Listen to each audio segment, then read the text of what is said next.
Morning class third, open your English grammar book and open page number 92। तो बच्चा page number 92 में chapter है 20। तो उसमें हम करेंगे आज कंप्रहेंशन यानी कि समझना।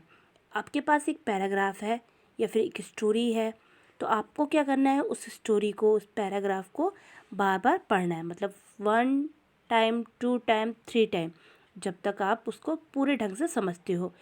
फिर उसी पैराग्राफ में से आपको कुछ क्वेश्चन दिए रहते हैं, तो उस पैराग्राफ में ही उसके आंसर रहते हैं। आप इसको हम समझेंगे, आपने प्रीवियस क्लास में भी पढ़े होंगे। On Tom's 4th birthday his uncle gave him a toy car. यानी कि टॉम के जो चौथा जन्मदिन था, तो टॉम के चाचा ने उसको क्या दी थी, गाड़ी दी थी। For some time Tom enjoyed playing with the car. कुछ टाइम तक तो जॉन को खेलने में, उस गाड़ी को खेलने में बहुत मज़ा आया था। Then one day he said to himself. लेकिन एक दिन उसने क्या किया, अपने आप से कहा, the car isn't big enough, I can't ride it in it. ये क्या है, कार ज़्यादा बड़ी नहीं है और मैं इस पर बैठ नहीं सकता हूँ, इस पर बैठ के सवारी नहीं कर सकता हूँ, इसको चला नहीं सकता हूँ। ही thought for a moment and came up with an idea. तो उसने अपने सोचा और उसको तब तक एक क्या आ गया, एक ही क्षण में उसको एक आइडिया आ गया, उसके दिमाग में एक आइडिया आ गया। He took the car in to the garden. वो कार को कहाँ ले गया था, अपने गार्डन में ले गया। अ फ्यू डेज पास्ट, कुछ दिन बीत गए। His mother said to him, I haven't seen the car for quite some times, where is it.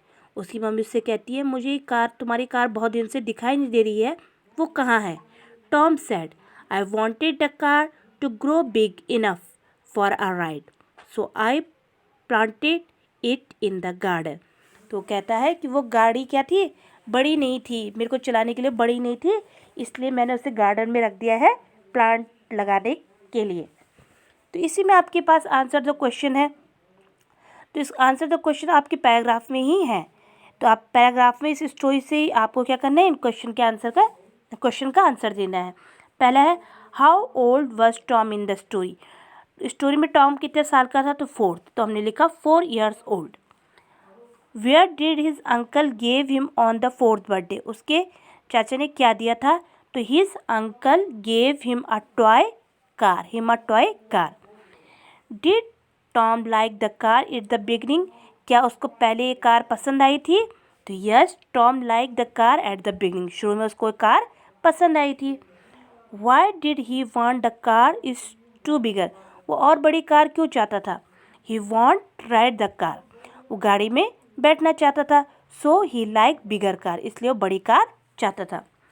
Tom took the car in to the garden, what did he do then.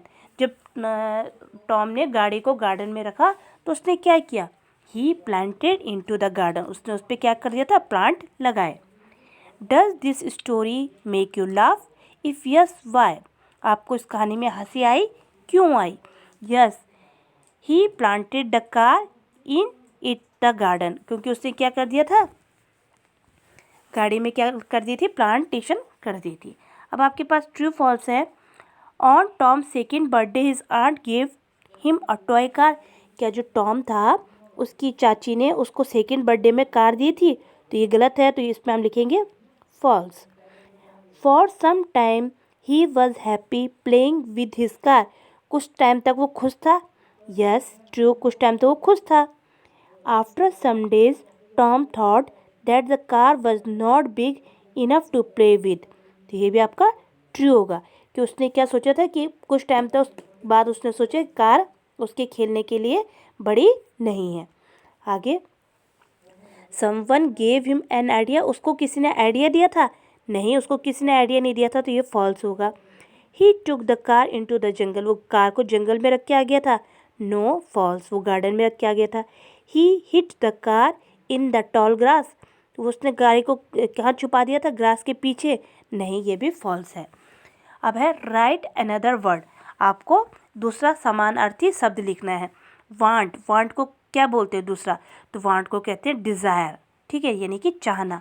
Idea का thought, यानी कि हमारे दिमाग में एक idea है, एक उपाय सूझा हमको। राइट एंड एंटोनिम्स फॉर, इनके लिए विलोम लिखना है, तो बिग का होता है स्मॉल, गेव का टुक, ठीक है। अब है रीड द सेंटेंस बिलो। यहाँ पे आपको एक सेंटेंस दिया है, on Tom's 4th birthday his uncle gave him a toy car. Tom के चौथे जन्मदिन में टॉम के चाचा ने उसको क्या दी थी, कार दी थी। तो उसमें 2 कॉमन नाउन क्या है, तो टॉय और कार क्या है, कॉमन नाउन है। प्रॉपर नाउन क्या है, टॉम, ठीक है। एंड वर्ब क्या होगी इसमें, गेव, यानी कि देना इसमें वर्ब है। तो इस तरह से हमको यहाँ पे पैसेज में से हमने देखा, उसको समझा, उसको पढ़ा और फिर उसके आंसर दिए। इसमें और भी पैसेज है, इनको हम बाद में करेंगे, नेक्स्ट वीडियो में करेंगे। इसी तरीके से आपको करना है। तो आप नेक्स्ट वीडियो को समझिए, नेक्स्ट पैराग्राफ को समझिए और उसी में से आपको देखिएगा कि कितने आंसर आप खुद से लिख सकते हो। तो आज हम इतना ही करेंगे, इसको आप अपनी बुक में फिल करिएगा। ओके।